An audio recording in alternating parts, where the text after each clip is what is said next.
Muy buenas y bienvenidos una vez más a Televisión de Madrid. Vamos a ver, ¿a quién no le han llamado gorda, zorra, tonto o maricón en el cole? El acoso escolar es una lacra que lleva arrastrando nuestro sistema educativo durante muchísimos años y que sufren miles de alumnos. Ni siquiera el cierre de las aulas durante el confinamiento impidió que el ciberbullying siguiera haciendo de las suyas. El pasado 4 de noviembre se celebró el Día Internacional contra la Violencia y el Acoso en las Escuelas y para hablar de ello hoy tenemos con nosotros a Pilu Hernández, fundadora de El Pupitre de Pilu, maestra de vocación con más de 15 años de experiencia y experta en educación de familias, entre otras muchas cosas. Muy buenos días, Pilu, ¿qué tal? Muy buenos días, Marcos, ¿cómo estamos? Bueno, Pilu, ¿cómo definimos el acoso escolar? Pues el acoso escolar lo definimos como una vejación de una persona o de un grupo de personas hacia otras. Y en esa línea, tú, como educadora que eres, ¿cómo podríamos diferenciar esto con eso de que se suele decir de son cosas de niños? Bueno, pues está claro que las cosas de niños se quedan en cosas de niños. Lo único que cuando ya las cosas de niños se divierten solo un grupo y el otro o otras personas, como pueden ser las víctimas en este caso, ya no les hace gracia, pasa a ser acoso o bullying o puede llegar a serlo. Entonces debemos de tener en cuenta que cuando las cosas ya no hacen gracia, pues hay que tomar cartas en el asunto. Claro, pero esto podríamos, bueno, ahora porque está más en auge o porque es más, se visibiliza más.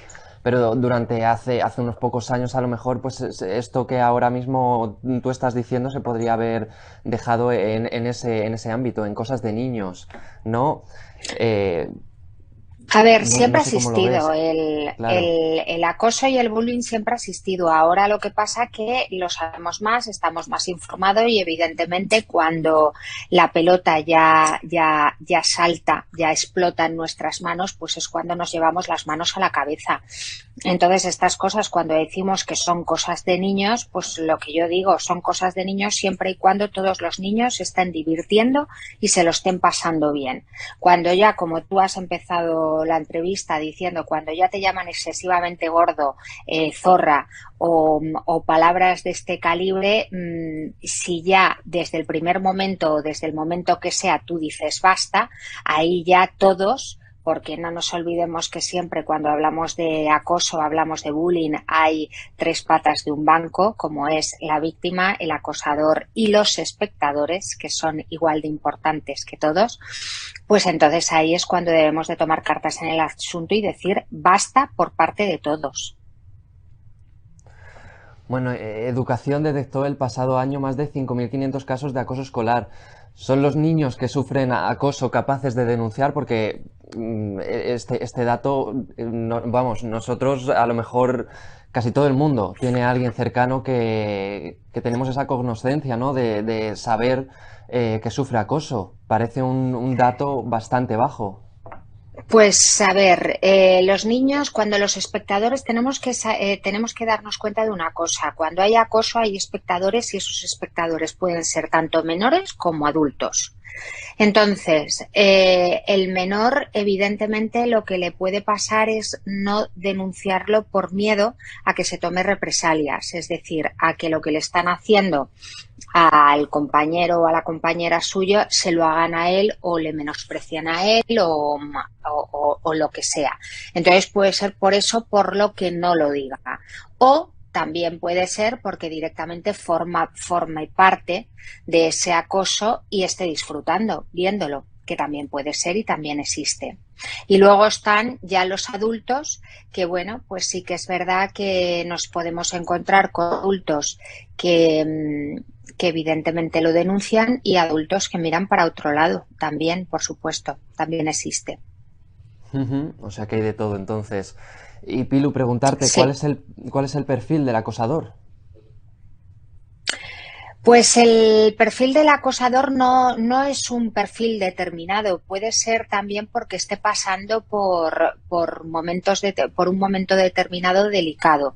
Normalmente también hay que tener en cuenta que el acosador puede estar siendo acosado incluso en su domicilio o en otro ambiente. Por eso acosa a otra persona que él considera más débil.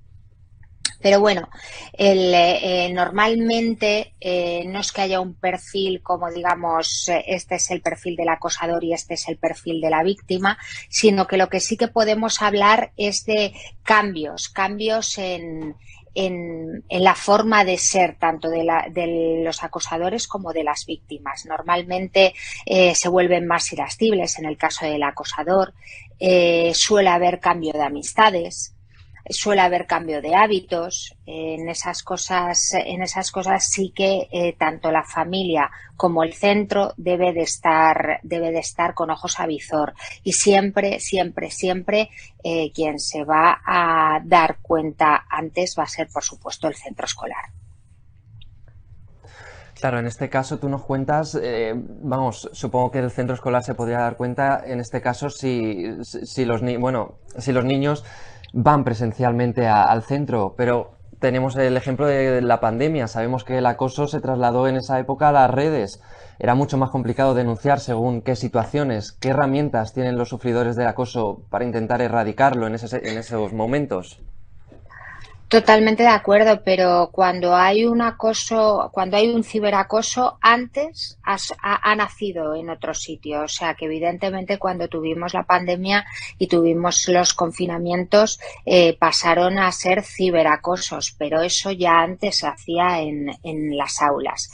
Yo siempre digo lo mismo: cuando llegamos nuevos a un centro o entramos por primera vez en un aula con unos alumnos que nunca hemos estado, cuando ya como docentes ya es que eso lo llamo yo sentido común, sales de la clase ya sabiendo quién es el gracioso, quién es el líder o la líder, quién es el más callado, quién es el tímido, quién lo puede pasar mal si le haces una pregunta, quién es el gracioso pero con connotaciones, porque hay el gracioso que encima hace gracia, pero hay el gracioso o graciosa que no hace gracia.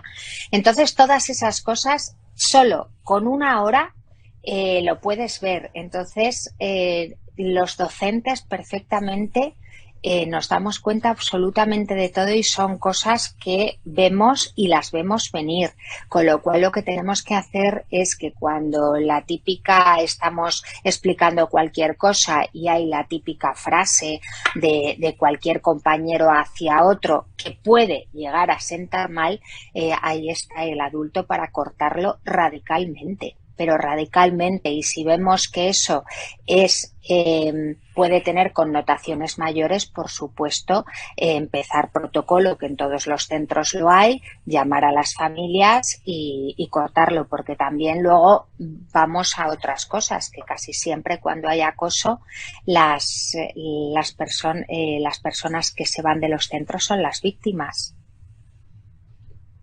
Eso es otra cosa, que el por qué el que se tiene que ir del centro son las víctimas y no el acosador. Es algo que llama la atención y que nos preguntamos muchas veces. Mucho. Pero Llama mucho claro, la atención, y te voy a decir la contestación, y es porque la familia de esa víctima o de esas víctimas no se ven arropadas por parte del centro, se ven dejadas de lado. Y yo siempre digo lo mismo: más empatía, y si fueran familiares nuestros seguro que reaccionaríamos de otra manera diferente. Entonces, más empatía cuando hay bullying, o puede haberlo. Siempre, yo como docente siempre me pongo en si fuera de mi familia lo que haría. Entonces, así es como actúo.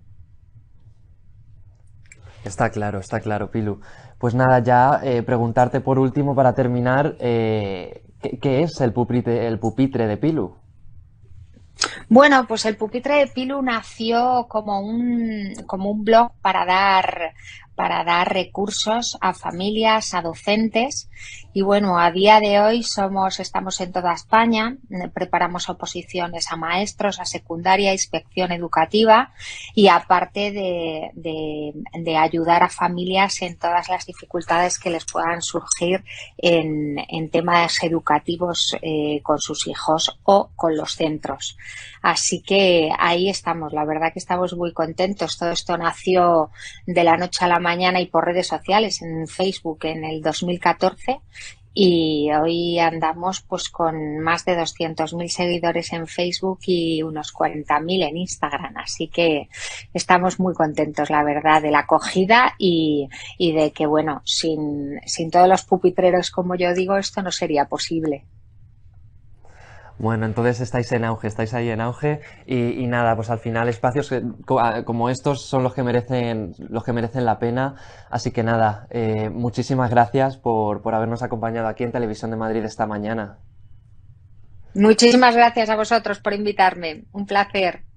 Pues nada, y a todos los que nos estén viendo desde casa, nos vemos próximamente en la siguiente conexión aquí en Televisión de Madrid. Muchísimas gracias y un saludo a todos.